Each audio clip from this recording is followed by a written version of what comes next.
A campainha tocou. De novo. Olhei para a tela do celular e vi a notificação da câmera.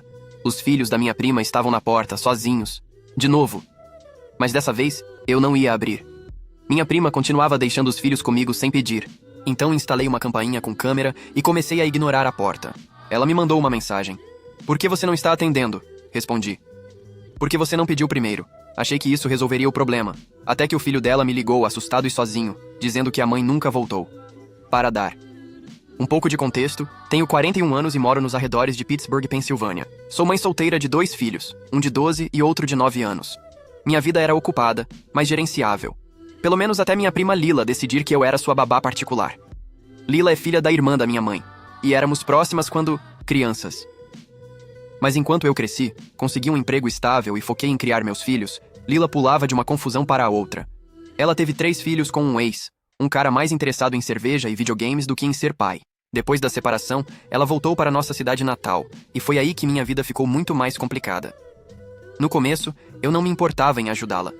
Eu entendia que ela estava passando por dificuldades. Ser mãe solteira é difícil.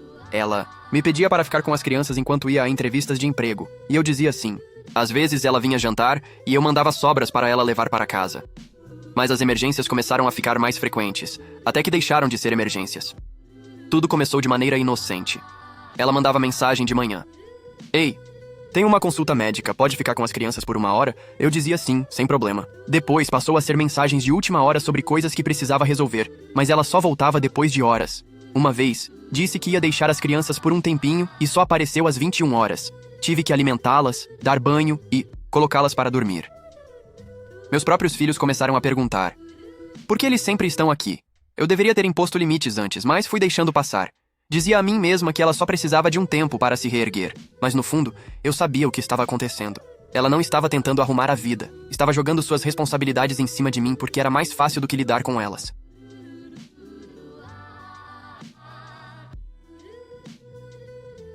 O dia inteiro foi um inferno.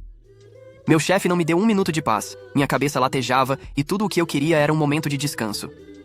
Meus filhos estavam espalhados pela mesa da cozinha, mergulhados nos deveres de casa, e finalmente, consegui pegar uma xícara de café. Mas antes que pudesse me sentar, a campainha soou.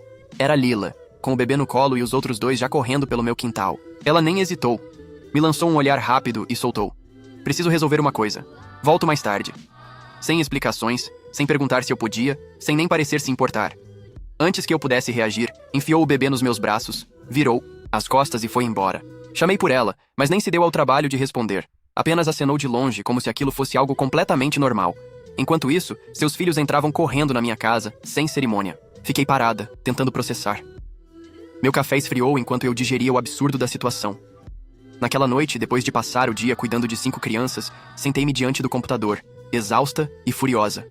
Não só com ela, mas comigo, mesma. Como permitir que isso chegasse a esse ponto? Eu tinha minha própria família, minha própria vida. Por que estava deixando que ela me usasse assim? Comecei a pesquisar sobre impor limites e acabei no Reddit, lendo relatos sobre parentes aproveitadores. Um comentário me atingiu em cheio. "Você precisa parar de dizer sim. Se não fizer isso, eles nunca vão parar de se aproveitar de você." Naquele instante, tomei uma decisão. No dia seguinte, comprei uma campainha Ring. Ela chegou 2 dias depois e instalei no fim de semana. Não avisei a Lila. Queria ver quanto tempo levaria até ela aparecer sem avisar de novo. A resposta veio rápido. Na terça seguinte, pouco depois das 5 da tarde, eu ainda estava de roupa de trabalho, tentando preparar o jantar enquanto meus filhos brigavam pelo último pacote de salgadinho. A campainha tocou e meu celular vibrou, com a notificação do Ring. Abri o aplicativo. Lá estava ela, parada na minha porta. E não estava sozinha. Seus 3 filhos estavam com ela, um deles segurando uma sacola de supermercado cheia de roupas. Não abri a porta, nem me movi. Apenas observei enquanto ela batia, depois batia mais forte. "Ei, sei que você tá aí!" gritou, tentando espiar. Pela janela. "Seu carro tá na garagem!" Um dos filhos se queixou. "Mãe, tô com fome, meu celular vibrou de novo." Olhei a tela e senti um arrepio subir pela espinha. "Por que você não está atendendo? Posso ver a luz da sua sala acesa." Meu peito apertou, mas não cedi. Silenciei o telefone, virei de costas para a janela e continuei mexendo o molho de macarrão como se nada tivesse acontecido. Meu coração martelava no peito. Ignorar alguém, especialmente da família, não era algo que eu fazia. Mas dessa vez, eu estava decidida. Lila ficou rondando pelo quintal por uns 10 minutos, andando de um lado para o outro, impaciente. Tentou me ligar. Deixei cair na caixa postal. Finalmente, bufou, resmungou algo inaudível e gritou para as crianças entrarem no carro. Uma pontada de culpa ameaçou me dominar, mas a afastei. Eu sabia que, se cedesse agora, nada mudaria. Naquela noite, o celular vibrou incessantemente com mensagens dela. Que diabos, Raquel? Por que não atendeu? Eu precisava que você ficasse com as crianças por algumas horas. Não é nada demais. Tá brava comigo? Somos família, não respondi. Na manhã seguinte, enquanto trabalhava, o telefone tocou de novo. Ignorei. Logo depois, uma notificação de mensagem de voz. Apertei o play e ouvi sua voz oscilando entre falsa doçura e irritação reprimida. Precisamos conversar. Você tá sendo muito dramática. Se tá com raiva, só diz logo. Não precisa fazer joguinhos. Quando não dei atenção, Lila fez o que eu já devia ter previsto. Ligou para minha mãe. Minha mãe sempre teve um fraco por ela. E claro, Lila soube exatamente como contar sua versão da história. Pouco depois, minha mãe me ligou, a voz carregada de reprovação. Raquel, por que você não abriu a porta? A Lila disse que estava precisando de ajuda. Você sabe como a vida dela tá difícil. Fechei os olhos e inspirei fundo antes de responder. Eu... Sei, mãe! Mas ela não pede ajuda. Ela simplesmente aparece e espera que eu largue tudo. Ela é família, Raquel. Minha mãe rebateu, como se isso justificasse qualquer coisa. E justamente por isso deveria me respeitar o suficiente para perguntar antes de me tratar como babá de plantão. Eu não posso continuar assim. Do outro lado da linha, minha mãe suspirou, desaprovando minha atitude. Mas pela primeira vez eu não cedi. Os dias passaram. Pensei que Lila finalmente tivesse entendido. Eu estava errada. No sábado seguinte, ela voltou. Dessa vez, tocou a campainha e bateu na porta ao mesmo tempo, como se quisesse me forçar a abrir. Peguei o celular e abri o aplicativo da Ring. Lá estava ela, braços cruzados, impaciente, enquanto as crianças corriam pelo quintal. Quando não atendi, ela deu um passo para trás e começou a gritar. Raquel! Sei que você tá aí! Não pode me ignorar assim! Fiquei ali, observando pela tela, e pela primeira vez, não senti culpa. Sou sua prima! Abre a porta! O celular vibrou com mais uma mensagem. Isso é absurdo. Preciso que cuide das crianças por algumas horas. Depois te explico. Não respondi. Depois de 15 minutos, ela finalmente desistiu e foi embora. Achei que tinha terminado. Mas naquela noite, outra mensagem chegou. Não sei qual é o seu problema, mas se você não quer me ajudar, vou achar alguém que queira. E quando você precisar de algo, não conte comigo. Fiquei encarando a tela, sem acreditar. Ela não estava apenas irritada porque eu disse não. Estava tentando me fazer sentir culpada para que eu cedesse. Mas dessa vez eu não cedi. Passei a noite relendo aquela mensagem carregada de arrogância e manipulação. Será que ela realmente achava que eu era a errada? Que eu tinha alguma obrigação de continuar me deixando explorar? E o pior, ela não estava preocupada com os filhos. O único incômodo para ela era ter que encontrar outra pessoa para assumir a responsabilidade que era dela. Foi aí que um pensamento inquietante surgiu. Onde essas crianças estavam indo quando eu não abria a porta? Não era paranoia. Se Lila estava tão acostumada a simplesmente largá-los na minha casa sem avisar, o que fazia quando eu não estava disponível? Será que os deixava sozinhos? Ou entregava para qualquer pessoa sem pensar duas vezes? Meu estômago revirou. E se aquele menino não tivesse me ligado? Ele estava assustado, sozinho, porque a mãe simplesmente não voltou. Ela os deixou em algum lugar, sem nenhuma garantia de que estariam seguros. Isso me atormentou por dias. Eu não queria acreditar que minha própria prima era tão irresponsável, mas os fatos estavam ali, escancarados. Ela não era uma mãe de verdade. Era apenas uma mulher que teve filhos.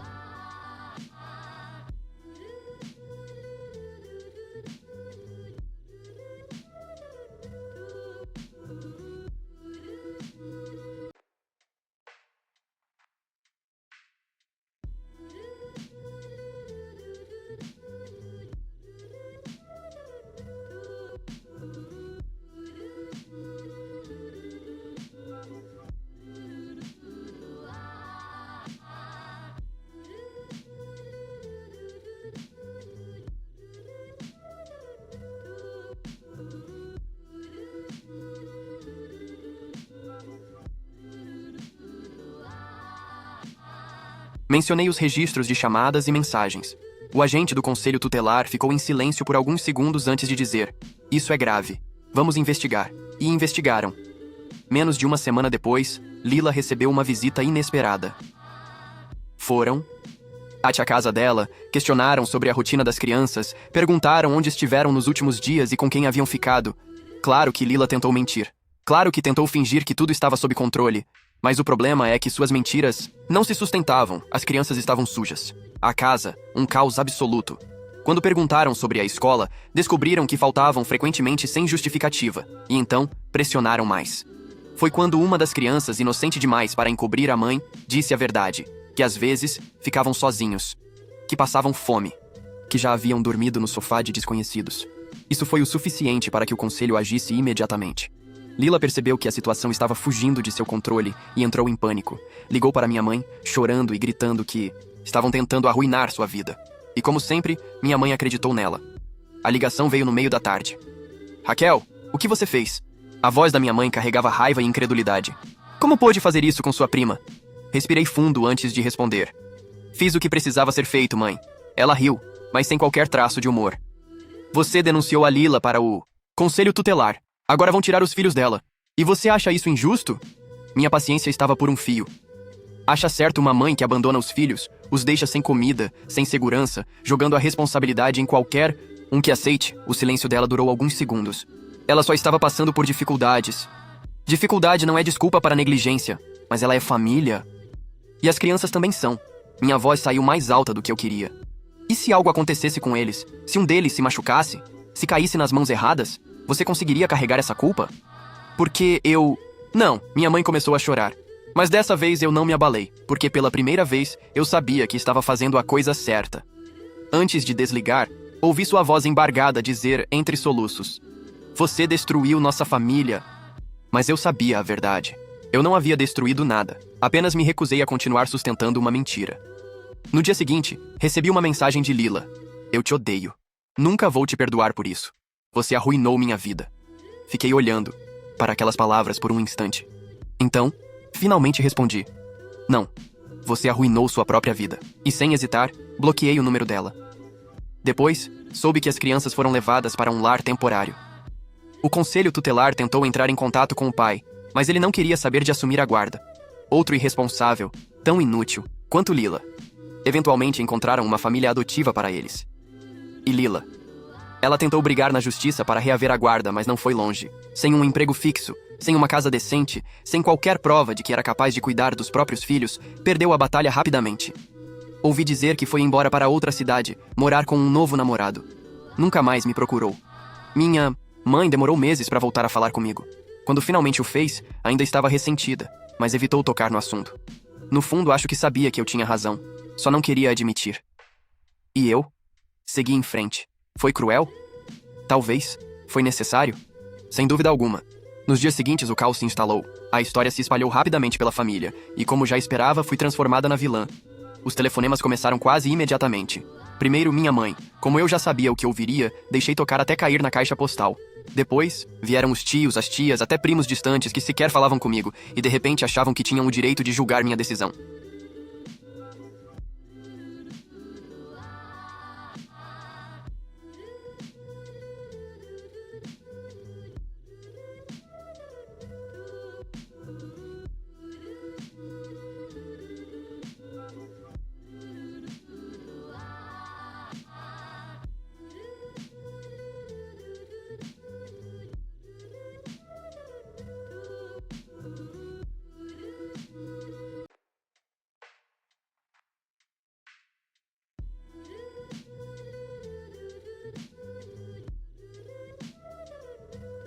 Sua egoísta desprezível.